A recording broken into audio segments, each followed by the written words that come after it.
তিনটি ভিন্ন মৌলিক সংখ্যার গুণফল ৩ অঙ্কের সংখ্যা হলে গুণফলের সর্বোচ্চ ও সর্বনিম্ন মানের পার্থক্য নির্ণয় করো।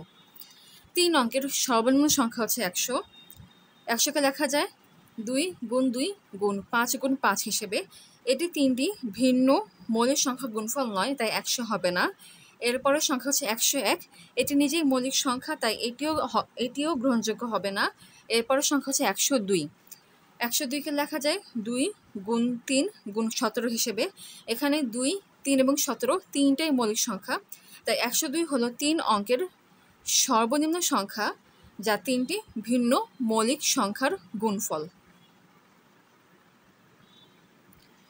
এখন ৩ অঙ্কের সর্বোচ্চ সংখ্যা হচ্ছে ৯৯৯। এই সংখ্যাকে লেখা যায় ৩ গুণ ৩ গুণ ৩ গুণ ৩৭ হিসেবে। এটি তিনটি ভিন্ন মৌলিক সংখ্যা গুণফল না, তাই হবে না। এর আগের সংখ্যা হচ্ছে ৯৯৮। এটাকে লেখা যায় ২ গুণ ৪৯৯ হিসেবে। এটি দুটি ভিন্ন মৌলিক সংখ্যা গুণফল, তাই হবে না। এর আগের সংখ্যা হচ্ছে ৯৯৭, যা মৌলিক সংখ্যা, তাই এটাও হবে না, কারণ তিনটি সংখ্যা গুণফল অবশ্যই যৌগিক হবে, মৌলিক হবে না। এখন ৯৯৬, এই সংখ্যাকে লেখা যায় হচ্ছে ২ গুণ ৩ গুণ ২ গুণ ৮৩ হিসেবে। এটাও হবে না। এর আগের সংখ্যা হচ্ছে ৯৯৫, যা হচ্ছে ৫ গুণ ১৯৯ হিসেবে লেখা যায়, সো এটাও হবে না। এখন ৯৯৪, এই সংখ্যাকে লেখা যায় ২ গুণ ৭ গুণ ৭১ হিসেবে। ৯৯৪ হচ্ছে